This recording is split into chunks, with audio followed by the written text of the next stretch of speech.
Assalamualaikum warahmatullahi wabarakatuh. Bismillahirrahmanirrahim. Alhamdulillahirabbil alamin. Wa bihi nasta'in wa ala umurid dunya waddin. Wassalatu wassalamu ala asyrafil wal mursalin wa ala alihi wa sahbihi ajma'in. Amma ba'd. Yang terhormat Ibu Leli Nisfi Setiana SPD MPD selaku dosen pengampu mata kuliah berbicara, dan yang saya banggakan teman-teman mahasiswa Prodi Pendidikan Bahasa dan Sastra Indonesia. Pertama-tama, marilah kita panjatkan puji syukur kehadirat Allah Subhanahu wa Ta'ala yang telah melimpahkan rahmat, hidayat, serta inayahnya sehingga kita dapat berkumpul dalam keadaan sehat walafiat. Sholawat serta salam senantiasa tercurahkan kepada baginda Nabi Agung Muhammad SAW. Semoga kita diakui sebagai umatnya dan mendapatkan syafaatnya kelak yaumil akhir nanti. Amin ya robbal alamin. Kaum muslimin yang dirahmati Allah, hari ini kita akan membahas tentang ghibah. Apa sih itu ghibah?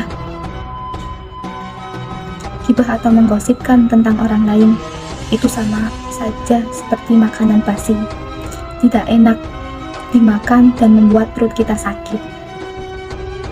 Ada pepatah mengatakan, orang bijak akan berbicara tentang ide, orang biasa berbicara tentang peristiwa, dan orang bodoh berbicara tentang orang lain. Jadi, jika kita sedang merasa bodoh, maka segera hentikan kebiasaan menggosipkan orang lain. Allah Subhanahu wa Ta'ala mengibaratkan ghibah seperti orang yang sedang memakan daging saudaranya yang sudah meninggal. Oleh karena itu, Allah melarang kita untuk mencari-cari keburukan orang lain. Allah Subhanahu wa Ta'ala mengingatkan kita agar tidak saling curiga dan menggunjing orang lain.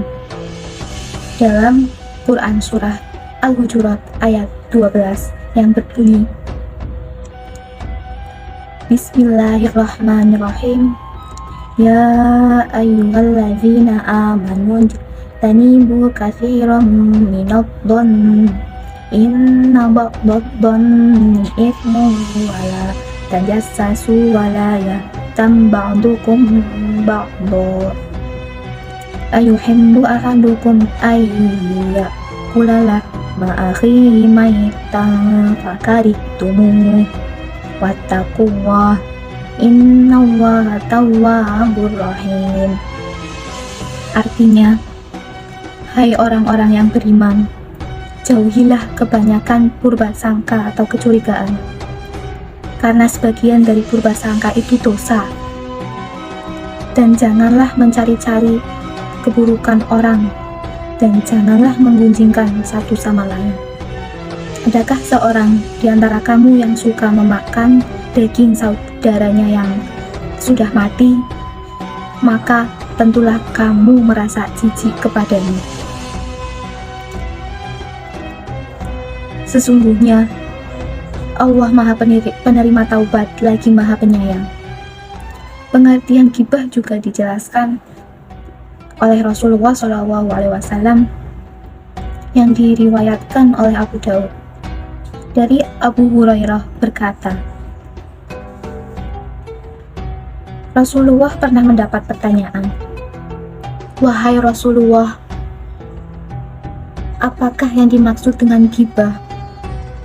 Rasulullah menjawab, "Engkau menyebut tentang saudaramu yang tidak ia sukai." Rasulullah ditanya lagi, "Bagaimana pendapatmu jika apa yang ada pada saudaraku sesuai dengan yang aku katakan?" Rasulullah menjawab, "Jika apa yang engkau katakan itu memang benar-benar ada, maka engkau telah berbuat ghibah. Namun, jika tidak ada, maka engkau telah berbuat fitnah. Hadis riwayat Abu Dawud, nomor 4231.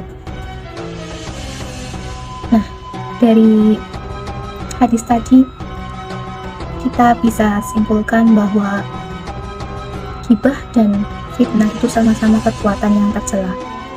Hanya saja bedanya ada pada kenyataan. Jika apa yang kita ucapkan itu benar-benar nyata ada pada diri yang kita bisikkan, maka itu adalah ghibah. Sebaliknya, jika apa yang kita ucapkan itu tidak benar-benar ada atau nyata, maka itu disebut dengan fitnah. Kaum muslimin yang dirahmati Allah, saya sadar bahwa kadang-kadang sulit untuk menahan diri agar tidak menggosip orang lain. Oleh karena itu, saya akan memberikan beberapa tips agar terhindar dari ghibah. Yang pertama, ketika ada orang yang mengajak kita untuk membicarakan tentang orang lain, alihkan topik tersebut ke topik yang lebih positif. Misalnya, membicarakan resep cara membuat seblak. Yang kedua, lihatlah sisi positif dari orang yang sedang kita bicarakan. Mungkin saja dia memiliki kelebihan atau prestasi yang dapat dibanggakan. Yang terakhir, ingatlah bahwa ghibah dapat merusak reputasi orang yang sedang kita bicarakan. Selain itu, juga membuat diri kita terlihat buruk di mata orang lain. Jadi, marilah kita hindari kebiasaan ghibah tadi dengan fokus melakukan kegiatan yang positif dan produktif. Kaum muslimin yang dirahmati Allah, hanya itu saja yang dapat saya sampaikan. Kurang dan lebihnya mohon maaf. Semoga apa yang saya sampaikan dapat bermanfaat, dan marilah kita hentikan kebiasaan menggosipkan tentang orang lain. Wallahul muwaffiq ila aqwamit thoriq. Wassalamualaikum warahmatullahi wabarakatuh.